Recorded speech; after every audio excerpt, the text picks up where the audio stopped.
Hey everybody, Scotty here, and I figure we go ahead and just empty the bucket a little bit. That bucket that's full of all kinds of BS that's been happening in the post office. And I'm going to start with something that I saw Angry Mailman say, and then shortly after I saw on Google, my little feed popped up about the carrier ended up being a CCA that sued the Postal Service and ended up winning over $141,000. That really brings up a good question about, our newer CCAs and non-career people, PSEs, anyone that's in any craft, just starting off. They don't have access to the grievance procedure, and not having access to that grievance procedure really does put them at a disadvantage, and they will be abused. It's not a matter of if, it's more like when. It happened to many of us.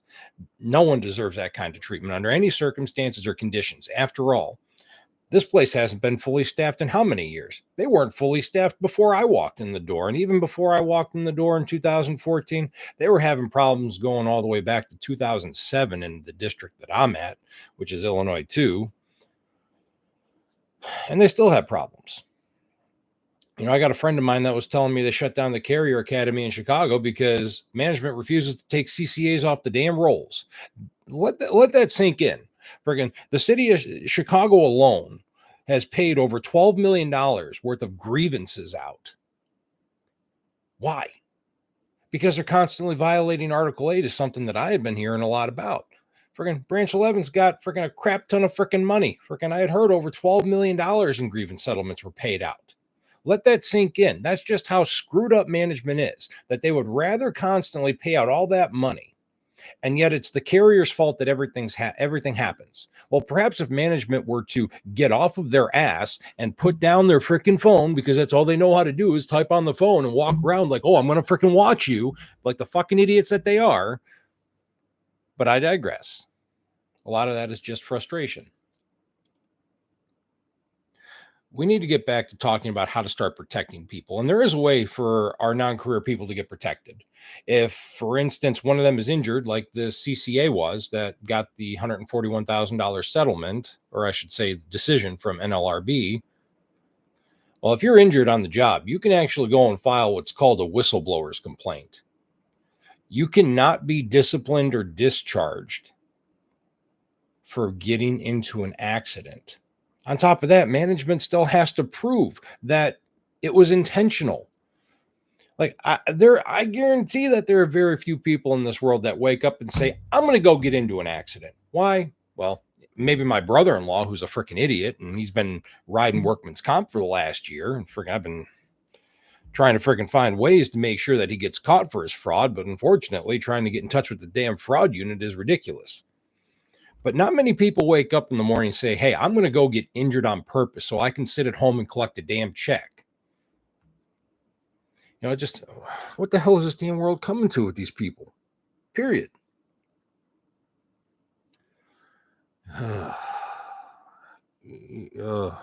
Just messes with me. With that being said, we have our brothers and sisters that are having problems and they really need somebody to support them. We can actually go ahead and support them. We can be there for them. We can advocate for them, especially when they do not have access to the grievance procedure.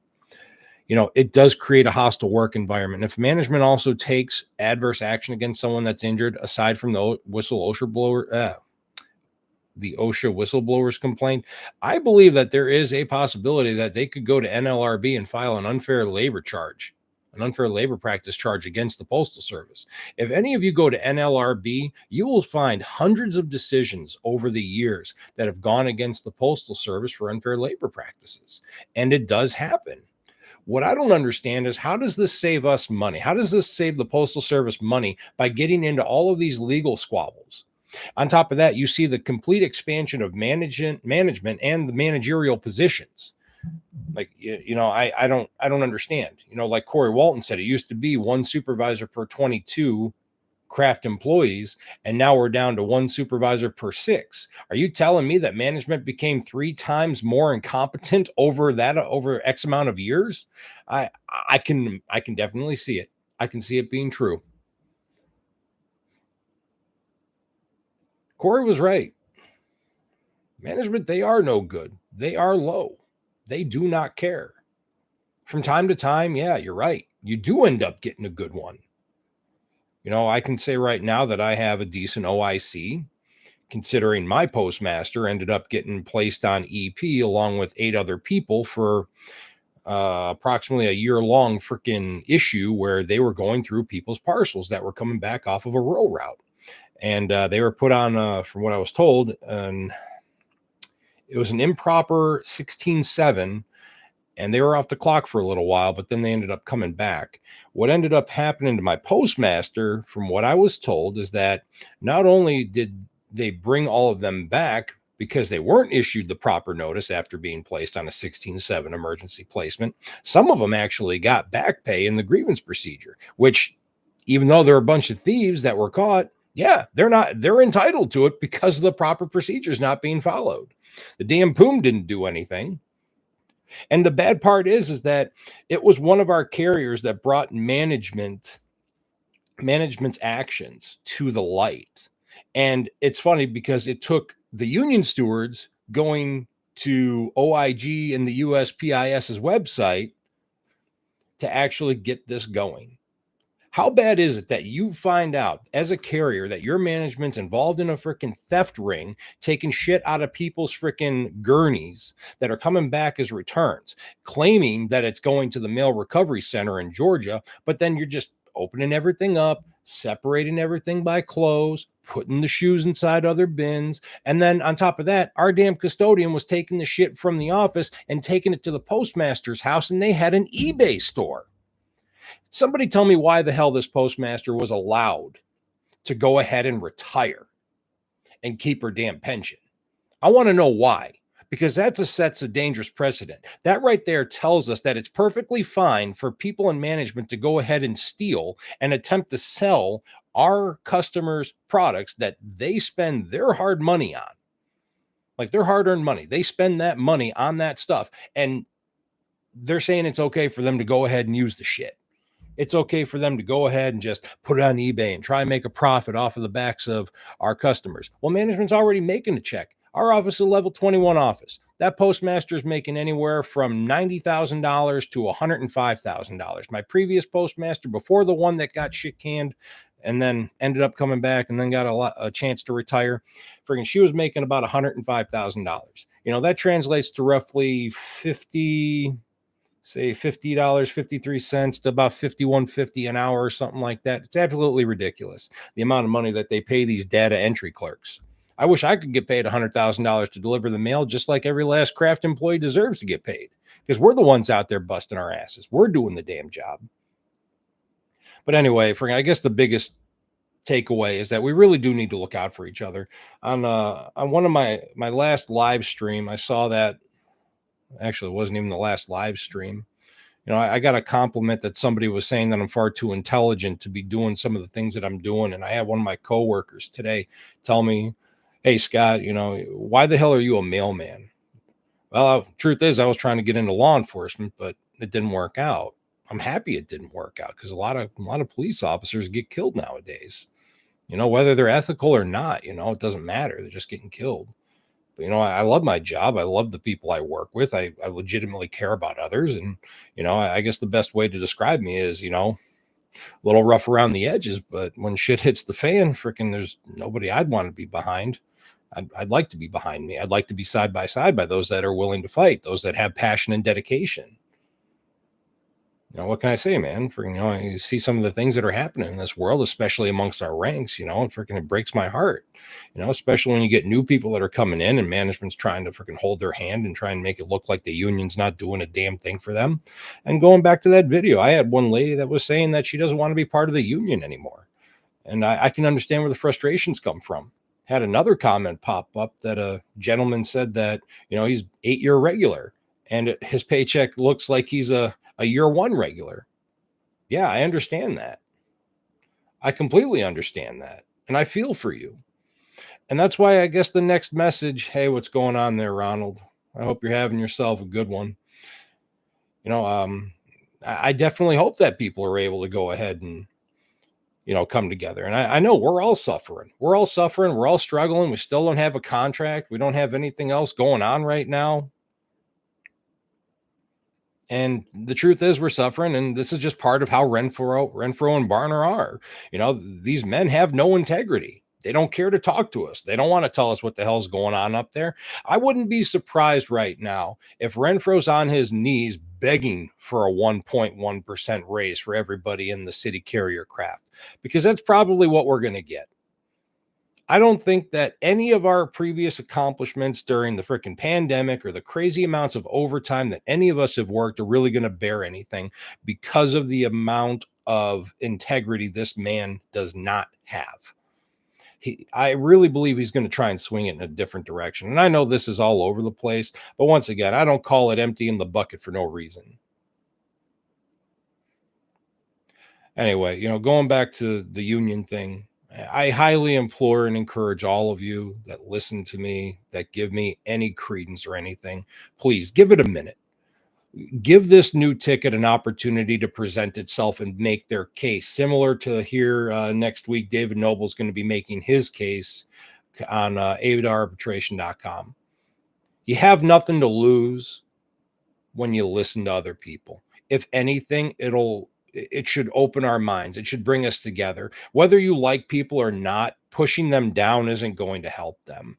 It's our job to fight, to protect each other and fight management's tyranny. We don't need to be arguing and bickering with each other, even though it's inevitable, it's going to happen. But there are a lot of things that we can do to try and stop it.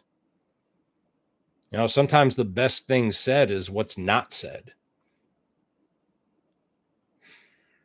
I don't know. I guess maybe I'm just trying to be a little bit more mindful, a little more thoughtful about things. And, I think that's one of the biggest problems. We all get angry, but, anger is nothing more than our inability to control a situation. And so we get angry and we lash out because that's how we process everything, rather than taking that step back and looking inward like, hey, listen, it's really not my call. I can't do anything with this. For those of you that are talking about getting out of the union, I highly encourage you to please stay in there.